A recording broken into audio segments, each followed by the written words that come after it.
ये कहानी एक ऐसे लड़के की है जो दिखने में इंसान लगता है, लेकिन असल में उसका असली रूप एक जंगली जानवर का है। वह पहाड़ों में अपने परिवार के साथ रहता है और मनुष्यों से दूर रहने की कसम खा चुका है, लेकिन उसके मन में इंसानों की दुनिया को जानने की चाह बढ़ती जाती है। आखिरकार वह अपने परिवार को छोड़कर एक इंसानी परिवार के साथ नई जिंदगी शुरू करता है। यहीं से उसकी असली यात्रा शुरू होती है, दो दुनियाओं के बीच अपनी जगह खोजने की। तो चलिए अब हम देखते हैं कि क्या यह अपनी जगह इंसानों के बीच बना पाता है या नहीं। कहानी की शुरुआत में हमें कैरिक नाम का एक लड़का दिखाया जाता है जो रूप बदलने वाला शेप शिफ्टर है, जो अपने परिवार के साथ पहाड़ों में रहता है। वह इंसान का रूप भी ले सकता है, लेकिन ज्यादातर समय वह पहाड़ी शेर के रूप में रहता है। उसे मनुष्यों से बात करने या मेलजोल रखने की सख्त मनाही है, लेकिन धीरे धीरे कैरिक के मन में इंसानों को और करीब से जानने की इच्छा बढ़ने लगती है। इसी वजह से वह अपना असली परिवार छोड़ देता है और एक इंसानी परिवार उसे गोद ले लेता है। एक दिन नाश्ता करते समय जब वह अपने सौतेले माता पिता और भाई बहनों के साथ बैठा होता है तो अखबार में उसे जानवरों के हमलों की एक खबर दिखती है। खबर देखकर उसे पता चलता है कि हाल ही में अलग अलग जानवरों से जुड़ी कई खतरनाक घटनाएं हुई हैं। फिर अगली सुबह मार्लिन और डोनाल्ड को अलविदा कहने के बाद कैरिक अपनी माँ के साथ कार में बैठता है। उसकी बहन मेलोडी जिद करके उनके साथ नए स्कूल की यात्रा में शामिल हो जाती है। रास्ते में कैरिक देखता है कि दो कौवे उनकी कार का पीछा कर रहे हैं। उसे शक होता है कि शायद ये कौवे भी रूप बदलने वाले हों। फिर शाम को परिवार लंबे सफर से थक जाता है और आराम करने के लिए एक होटल में रुकता है, लेकिन कौवे अब भी उनके पीछे पीछे आते हैं। रात में कैरिक को बाहर से कुछ अजीब आवाजें सुनाई देती हैं। वह जानने के लिए खिड़की के पास जाता है कि आखिर क्या हो रहा है। उसी वक्त वह देखता है कि भेड़ियों का एक झुंड एक गली की ओर भाग रहा है और अचानक पास की इमारत की सारी बत्तियां बुझ जाती हैं। फिर सुबह होते ही परिवार फिर से सड़क पर निकल पड़ता है। कुछ घंटों के सफर के बाद वे आखिरकार क्लियर वाटर हाई स्कूल पहुंचते हैं। जैसे ही कैरिक कार से बाहर आता है उसका शक सच हो जाता है। वही कौवे जो उसकी गाड़ी का पीछा कर रहे थे दरअसल इसी स्कूल के छात्र निकलते हैं। तभी स्कूल की प्रिंसिपल लिसा क्लियर वाटर उनका स्वागत करने आती है। बातचीत के दौरान वह पूछती हैं कि एना रस्टन को यह लड़का कैसे मिला। वह बताती हैं कि कैरिक के असली माता पिता कभी नहीं मिले। कुछ साल पहले जब एना एक सामाजिक कार्यकर्ता थी तो उन्हें एक कॉल आया और उसी कॉल पर जाकर उन्होंने कैरिक को बचाया। उस समय वह बहुत डरा हुआ था और हर किसी पर शक कर रहा था। यह देखकर एना ने उसे गोद लेने का निर्णय लिया और अपने पति को भी इसके लिए मना लिया। जब कैरिक की उम्र हाई स्कूल जाने की हुई तो एना को क्लियर वाटर हाई स्कूल से उसका दाखिला लेने का निमंत्रण मिला। एना को लगा कि यह जगह कैरिक के लिए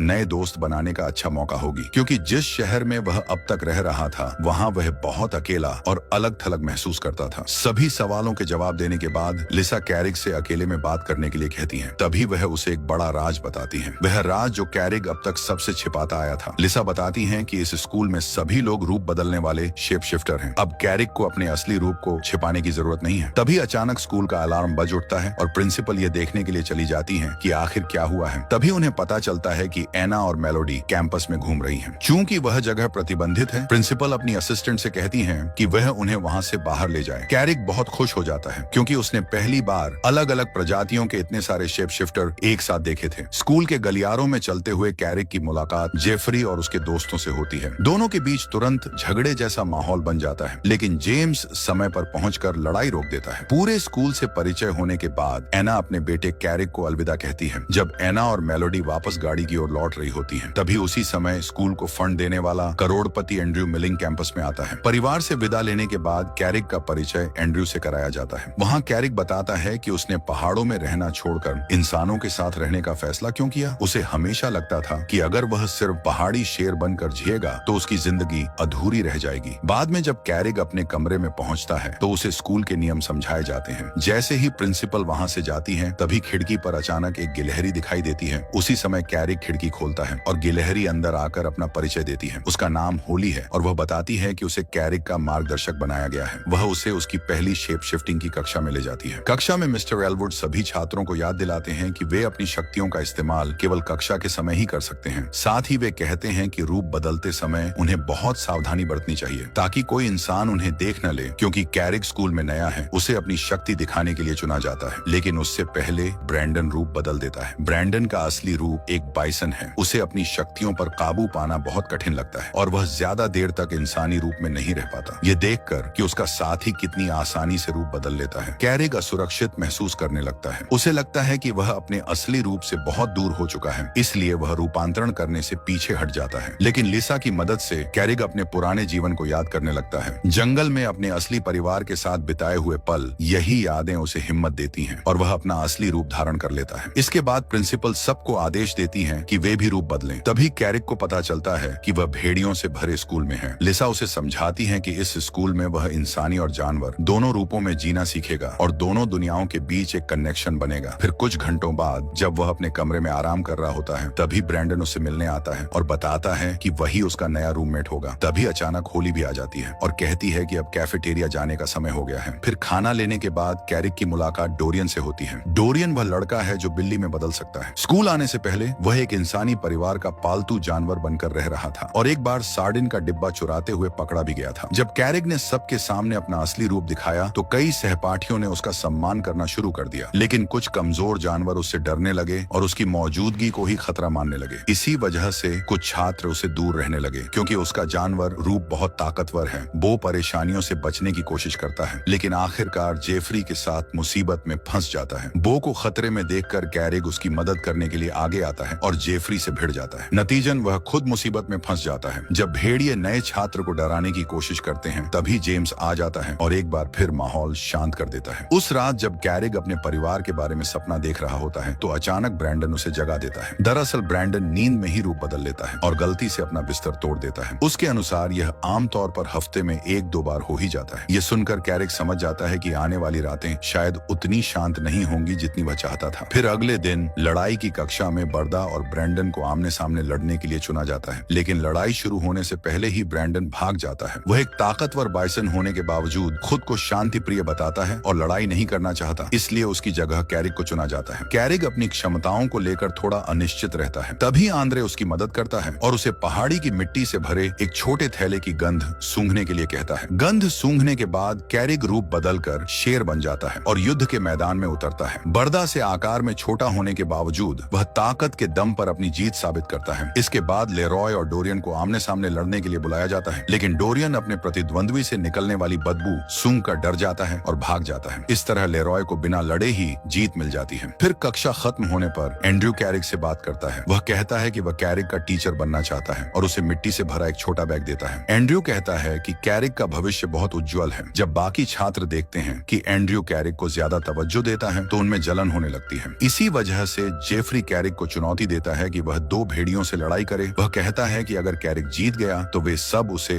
अकेला छोड़ देंगे। फिर दोपहर बाद कैरिक अपने नए दोस्तों के साथ ट्री हाउस जाता है और बताता है कि वह इस लड़ाई में हिस्सा लेगा। यह सुनकर ब्रैंडन डर जाता है कि कहीं उसका दोस्त स्कूल से निकाला न जाए, लेकिन कैरिक कहता है कि वह अब और ताने सुनना बर्दाश्त नहीं कर सकता। जब उसे रोकना मुश्किल हो जाता है तो होली कहती है कि वह अपने दोस्त का साथ देने आएगी। वहीं ब्रैंडन मुस्कुराते हुए कहता है कि वह इंतजार करेगा कि भेड़िए कैसे हारते हैं। फिर रात को तीनों चुपके से हॉस्टल से निकल जाते हैं। कैरिक रूप बदलने से पहले वह छोटा बैग सूंघता है। तय जगह पर पहुंचने के बाद फिर वह पूछता है कि उसके खिलाफ कौन से भेड़िए आएंगे। तभी उसे पता चलता है कि यह एक जाल है। 2 भेड़ियों से लड़ने के बजाय कैरिक खुद को जेफरी और उसके पूरे झुंड से घिरा हुआ पाता है। फिर भी वह हार नहीं मानता। भेड़ियों से ताकतवर होने के बावजूद उस पर पीछे से हमला हो जाता है और सभी मिलकर उसे दबाने लगते हैं। तभी अपने दोस्त को मुश्किल में देखकर होली ब्रैंडन को चट्टान से धक्का देती है ताकि वह बाइसन का रूप लेकर कैरिक की मदद कर सके। ब्रैंडन भेड़ियों का ध्यान भटकाता है और उसी समय कैरिक पलटकर जोरदार हमला करता है। नतीजन जेफरी और उसके साथी पीछे हट जाते हैं और हार मान लेते हैं। अगली सुबह कक्षा में जेम्स देखता है कि कई छात्र घायल हैं। वह उन्हें अस्पताल जाने के लिए कहता है। जब उनसे चोट का कारण पूछा जाता है तो वे अलग अलग बहाने बनाते हैं, लेकिन यह साफ है कि वे किसी लड़ाई में घायल हुए हैं। उसी समय जब प्रिंसिपल कैरिक से पूछताछ करने वाली होती है, तभी उसे एंड्रयू के साथ घूमने का निमंत्रण मिलता है। टहलते समय कैरिक को पता चलता है कि एंड्रयू को पहले से ही पिछली रात की घटना के बारे में सब कुछ मालूम है। एंड्रयू कहता है कि अगर कैरिक सच में एक कूगर है तो उसे भेड़ियों को हराने के लिए किसी की मदद की जरूरत नहीं होनी चाहिए, चाहे 4 भेड़िए क्यों न हो। लेकिन क्योंकि कैरिक ने बहुत छोटी उम्र में अपने असली परिवार को छोड़ दिया था, इसीलिए वह ठीक से शिकार करना नहीं सीख पाया, जिसे सुन एंड्रयू उसे खुद सिखाने का फैसला करता है ताकि वह एक सच्चा शिकारी बन सके। सैर के बाद एंड्रयू कैरिक को स्कूल वापस ले जाता है। वहाँ लिसा उस पर गुस्सा करती है और कहती है कि वह किसी भी छात्र को खास महत्व नहीं दे सकता। इसके बाद प्रिंसिपल कैरिक से बात करती है और समझाती है कि अगर उसे इस स्कूल में रहना है तो उसे बाकी छात्रों की तरह नियम मानने होंगे, यानी कक्षा के समय के अलावा कभी भी लड़ाई झगड़ा नहीं करना चाहिए। फिर लिसा के जाते ही होली और ब्रैंडन उससे पूछते हैं कि क्या हुआ। बात करते करते कैरिक देखता है कि लू जंगल की ओर जा रही है। वह तुरंत उसके पीछे जाता है और दोनों मिलकर शिक्षकों के एक समूह को सुनते हैं जो हाल ही में हुए जानवरों के हमलों पर चर्चा कर रहे होते हैं। शिक्षकों का मानना है कि ये हमले साधारण जानवरों ने नहीं किए, बल्कि इसमें शेप शिफ्टर शामिल हैं। समस्या यह है कि अगर इंसानों को यह सच पता चल गया तो इंसानों और वुडवॉकरों के बीच शांति हमेशा के लिए खत्म हो जाएगी। इसी वजह से लिसा और परिषद के बाकी सदस्य एक योजना बनाने की सोचते हैं ताकि आगे ऐसे हमलों को रोका जा सके। फिर स्कूल लौटने के बाद कैरिक अपने दोस्तों से कहता है कि जब वह अपनी माँ और बहन के साथ पड़ोसी शहर में रुका था तो उसने 4 भेड़ियों को इंसानों पर हमला करते देखा था। उसे पूरा यकीन है कि वे भेड़िए जेफरी और उसके दोस्त ही थे। फिर अगले दिन तय योजना के मुताबिक एंड्रयू कैरिक को उसका पहला सबक देने के लिए जंगल में ले जाता है। एंड्रयू ने बताया कि जितनी बार कैरिक रूप बदलेगा उतना ही आसान होगा। उसके लिए अपने दोनों रूपों को नियंत्रित करना, तभी वह दोनों रूपों में अपनी असली ताकत दिखा पाएगा। एंड्रयू ने सिखाया कि शिकार करने से पहले कैरिक को अपने शिकार को पहचानना चाहिए, फिर धीरे धीरे दूरी बनाकर घात लगानी चाहिए। यही उसकी सफलता की कुंजी है। फिर कैरिक ने हिरण का शिकार किया और दोनों ने मिलकर खाना खाया। कई घंटों बाद वे पैदल स्कूल लौटे। वापसी के दौरान एंड्रयू ने बताया कि उसकी एक बेटी थी, उसे इन इंसानों ने बहुत बुरी मौत दी जब वह जंगल में उसकी माँ के साथ घूम रही थी, और अगर वह जिंदा होती तो आज कैरिक की ही उम्र की होती। फिर उस दिन छुट्टी के समय लू ने देखा कि कैरिक ने खाना लेने से मना कर दिया। उसने पूछा कि क्या उसे भूख नहीं लगी। उसी समय कैरिक ने सच बताया कि वह सुबह एंड्रयू के साथ शिकार पर गया था और उसने अपना पहला शिकार पकड़ा था। यह सुनकर लू तुरंत उठकर चली गई क्योंकि उसे वह दिन याद आ गया जब उसकी माँ पर एक कॉगर ने हमला किया था। उस घटना के बाद से वह कभी भी सामान्य रूप से चल नहीं पाती। अपने दोस्त से रिश्ता ठीक करने के लिए कैरिक उसके पीछे जंगल में गया, लेकिन वह उसे पकड़ नहीं पाया। फिर शाम को जब कैरिक अपने कमरे में सोने की कोशिश कर रहा था, तभी उसे जेफरी की चीखें सुनाई दी। खिड़की से झांकते ही उसे समझ आया कि भेड़िए कुछ योजना बना रहे हैं, यह जानने के लिए कि वे क्या करने वाले हैं। कैरिक ने उनका पीछा करने का निश्चय किया। वह उनके पीछे पीछे चलते हुए पास के शहर तक पहुंच गया। वहां भेड़ियों ने एक सुरक्षा गार्ड को डरा दिया और एक कारखाने में घुस गए। तभी कैरिक ने उन्हें रंगे हाथों पकड़ लिया, लेकिन जैसे ही भेड़ियों को पता चला कि कोई उनका पीछा कर रहा है तो वे सब मिलकर कैरिक पर हमला करने को तैयार हो गए। लेकिन उसी समय एंड्रयू वहां आ पहुंचा और लड़ाई शुरू होने से पहले ही सबको रोक दिया। उसने आदेश दिया कि सभी छात्र कार में बैठें और फिर भेड़ियों को वापस स्कूल ले आया। इसके बाद उसने कैरिक को अलग बुलाकर उससे निजी बातचीत की। एंड्रयू ने बताया कि कुछ साल पहले उसने अपनी पत्नी और बेटी को खो दिया था। वे जंगल में घूम रहे थे। जब एक शिकारी ने उन्हें मार डाला, तब से एंड्रयू के मन में इंसानों के लिए गहरी नफरत भर गई। उसके अनुसार इंसानों ने पूरी दुनिया पर कब्जा कर लिया है और जानवरों को दबा कर रखा है। इसी कारण बहुत सी प्रजातियां हमेशा के लिए खत्म हो चुकी हैं। पिछले 50 सालों से वुडवॉकर काउंसिल इंसानों को समझाने की कोशिश कर रही है कि वे प्रकृति और जानवरों की रक्षा करें, लेकिन कुछ भी नहीं बदला, बल्कि हालात और बिगड़ गए। इसी वजह से एंड्रयू ने खुद कदम उठाने का निश्चय किया। उसी समय शीला रात का खाना परोसने आई। कैरिक ने देखा कि उसके पैर में मशीन वाला पैर है। एंड्रयू ने बताया कि शीला एक सांप है जिसे उसके जानवर रूप में रहते हुए एक कार ने टक्कर मार दी थी। खाने के दौरान एंड्रयू ने कैरिक को अपने प्रोजेक्ट में शामिल होने का न्योता दिया, लेकिन कैरिक ने साफ कहा कि वह किसी को चोट नहीं पहुंचाना चाहता। यह सुनकर एंड्रयू ने समझाया कि उसका असली मकसद इंसानों को नुकसान पहुंचाना नहीं है, बल्कि उनकी मशीनों को नष्ट करना है ताकि वे ऐसे काम न कर सकें जिससे जानवरों और प्रकृति को नुकसान पहुंचे। फिर कैरिक ने वादा किया कि उस रात हुई सारी बातें वह गुप्त रखेगा, लेकिन उसने यह भी कहा कि उसे एंड्रयू के प्रस्ताव पर सोचने के लिए समय चाहिए। फिर अगली सुबह कैरिक अपने दोस्त ब्रैंडन को युद्ध का अभ्यास कराने में मदद करता है। ब्रैंडन जंगल में दौड़ते हुए और रास्ते की हर चीज तोड़ते हुए अचानक कैरिक के माता पिता से टकरा जाता है, जो कुछ दिनों के लिए क्लियर वाटर हाई स्कूल अपने बेटे से मिलने आए थे। ब्रैंडन जब माफी मांगने के लिए उनके पास जाता है तो कैरिक तुरंत बात छुपाने की कोशिश करता है और अपने परिवार को अपना कमरा दिखाने के लिए ले जाता है। कमरे में पहुंचते ही एना एक गिलहरी को उसकी चीजों में टटोलते हुए देखती है। तभी प्रिंसिपल आकर गिलहरी को डांटती है और कैरिक से कहती है कि मिलने का समय तय होता है, हर वक्त नहीं। फिर जाने से पहले एना बताती है कि वह पूरा वीकेंड पास के शहर में रहने वाली है और अपने बेटे को भी साथ चलने का निमंत्रण देती है, जिसे सुन कैरिक तुरंत राजी हो जाता है और अपने परिवार को अलविदा कहता है क्योंकि उन्हें कार की मरम्मत करवानी थी। परिवार के जाते ही कैरिक को एंड्रयू का फोन आता है। एंड्रयू उसे उस वीकेंड होने वाले एक खास कार्यक्रम में बुलाता है, लेकिन कैरिक साफ कह देता है कि वह वीकेंड अपने माता पिता के साथ बिताना चाहता है और इंसानों को नुकसान पहुंचाने का विचार उसे पसंद नहीं है। यह सुनकर एंड्रयू गुस्से में फोन काट देता है। इसके बाद कैरिक अपना मन भटकाने के लिए जंगल में चला जाता है और अपने रूप बदलने का अभ्यास करता है। कई घंटों तक चलते रहने के बाद उसकी मुलाकात विंग से होती है। वहीं उसे पता चलता है कि लोग उसके गायब होने से परेशान थे और उसे ढूंढ रहे थे। जब दोनों बातें कर रहे होते हैं तभी अचानक एक ड्रोन वहां आ जाता है। विंग तुरंत कैरिक को भागने का आदेश देता है क्योंकि एक शिकारी ने उसे ढूंढने के लिए कुत्ते भेज दिए थे। कुछ मिनट तक दौड़ने के बाद कैरिक एक पेड़ की ऊंची शाखाओं में छिप जाता है, लेकिन ड्रोन उसका पीछा करता रहता है। अपने दोस्त की मदद करने के लिए विंग उस मशीन को तोड़ देता है और कैरिक फिर से भाग निकलता है। फिर कुछ देर बाद जब कैरिक थक कर रुकता है तो शैडो उसे कुछ कपड़े देता है ताकि वह वापस इंसान का रूप ले सके। फिर जागने पर कैरिक अपने गुरु को जंगल में हुई घटना के बारे में बताता है और सोचने लगता है कि शायद उसके असली माता पिता के साथ भी वही हुआ होगा जो एंड्रयू की पत्नी और बेटी के साथ हुआ था। यह सोचकर कैरिक के अंदर गुस्सा भर जाता है और वह फैसला करता है कि अब वह एंड्रयू के प्रोजेक्ट का साथ देगा और इंसानों के खिलाफ उसकी मदद करेगा। अपने पहले मिशन पर जाने से पहले उसे पता चलता है कि एंड्रयू ने कुछ शेप शिफ्टर्स को उसके असली परिवार को ढूंढने के लिए भेजा है। एंड्रयू वादा करता है कि अगर वे जिंदा होंगे तो जल्द ही मिल जाएंगे। थोड़ी देर बाद कैरिक को उसकी माँ का फोन आता है, लेकिन कैरिक बताता है कि उसे यह ट्रिप रद्द करनी होगी क्योंकि उसे अचानक एक जरूरी काम याद आ गया है। तभी ब्रैंडन और होली वहाँ पहुँचते हैं और कहते हैं कि वे अपने दोस्त की चिंता में आए हैं, लेकिन कैरिक गुस्से में उन्हें जाने का आदेश देता है। फिर कुछ देर गाड़ी चलाने के बाद सब लोग एक खदान पर पहुँचते हैं। वहाँ एंड्रयू टीम को बांट देता है। वह कैरिक से कहता है कि वह जंगल के जानवरों को इस इलाके से दूर रखे। इसी बीच जेफरी और बाकी भेड़ियों को काम करने वाले कर्मचारियों को बाहर निकालना है ताकि कोई घायल न हो। फिर कैरिक पास के खरगोशों को डराकर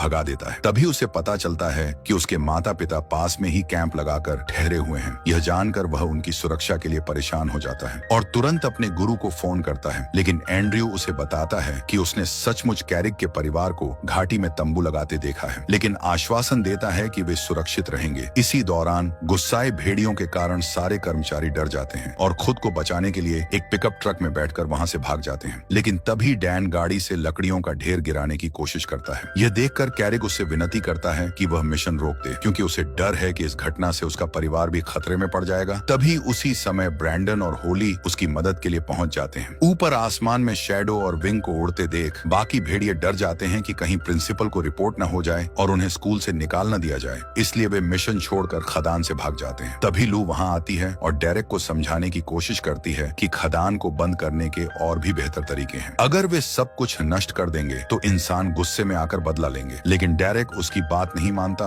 और गुस्से में उसे धक्का दे देता है। तभी चारों ओर से कौवे उस पर हमला कर देते हैं। गुस्से में डेरेक एक भूरे भालू का रूप ले लेता है। अब ब्रैंडन अपने दोस्तों की रक्षा करने के लिए लड़ाई में कूद पड़ता है। इस बीच एंड्रयू को लगता है कि कैरिक ने उसे धोखा दिया है। वह गुस्से में ब्रैंडन पर झपट पड़ता है और दोनों के बीच जबरदस्त लड़ाई शुरू हो जाती है। इसी दौरान कैरिक देखता है कि लकड़ियों का ढेर लुढ़क कर उस घाटी की ओर जा रहा है जहां उसका परिवार रह रहा है। वह सब कुछ छोड़कर दौड़ पड़ता है ताकि अपने परिवार को बचा सके, चाहे उसे अपनी जान ही क्यों न जोखिम में डालनी पड़े। नीचे घाटी में जैसे ही ऐना को ऊपर से लकड़ियों के गिरने की आवाज सुनाई देती है, वह सबको तुरंत छिपने का आदेश देती है, लेकिन मेलोडी अपनी माँ की चीखें नहीं सुन पाती क्योंकि उसने हेडफोन पहने हुए होते हैं। जब वह अपनी तरफ आती लकड़ियों का ढेर देखती है तो घबराकर चीखने लगती है। उसी समय कैरिक दौड़कर आता है और उसे बचा लेता है। हताश होकर ऐना अपनी बेटी को ढूंढने निकलती है और जब वह मेलोडी को जिंदा देखती है तो उसे राहत मिलती है। मेलोडी बताती है कि एक कूघर ने उसे खतरे वाले इलाके से धक्का देकर बाहर निकाला, लेकिन डोनाल्ड को यकीन हो जाता है कि उसकी बेटी होश में नहीं है और शायद भ्रम देख रही है। फिर कुछ देर बाद लू और उसके दोस्त जंगल में कैरिक का बेहोश पड़ा शरीर पाते हैं। वे सोचकर उदास हो जाते हैं कि शायद वह अब बच नहीं पाएगा, लेकिन जब कैरिक धीरे धीरे अपनी आंखें खोलता है तो सबको राहत मिलती है। होश में आते ही कैरिक सबसे पहले अपने परिवार की तरफ दौड़ता है ताकि देख सके कि वे सुरक्षित हैं या नहीं। तभी एंड्रयू वहां पहुंचता है और कहता है कि जब यह हादसा हुआ तो वह लड़के के साथ ही पास में टहल रहा था। फिर वह परिवार को अस्पताल ले जाने के लिए एक हेलीकॉप्टर बुलाता है और सबको सुरक्षित भेज देता है। जैसे ही कैरिक के माता पिता हेलीकॉप्टर से सुरक्षित निकल जाते हैं, कैरिक गुस्से में आकर एंड्रयू पर चिल्लाता है और कहता है कि वह प्रिंसिपल को बताएगा कि इन हमलों के पीछे असली जिम्मेदार कौन है। लड़के को चुप कराने के लिए एंड्रयू उसे कहता है कि उसने उसके असली परिवार को येलोस्टोन की पहाड़ियों में देखा था, लेकिन वह उनका सही ठिकाना तभी बताएगा जब कैरिक वादा करे कि वह किसी से भी इस घटना का जिक्र नहीं करेगा। फिर थोड़ी देर बाद लिसा वहां पहुंचती है। तभी एंड्रयू उससे कहता है कि इंसानों पर हमला करने की गुप्त योजना उसके सहायक डेरेक ने बनाई थी, लेकिन लिसा को शक है कि खदान को नष्ट करने में एंड्रयू का भी हाथ हो सकता है। तभी पुलिस की गाड़ियों की आवाज आती है। यह सुनकर प्रिंसिपल वहां से चली जाती है, लेकिन कहती है कि वह इस पूरे मामले की पूरी जांच जरूर करेगी। फिर स्कूल लौटने पर बच्चों का बहुत अच्छे तरीके से स्वागत किया जाता है क्योंकि सबको पहले ही पता चल चुका था कि उन्होंने सबको बचाया है। तो आपको यह फिल्म कैसी लगी नीचे कमेंट में बताइए।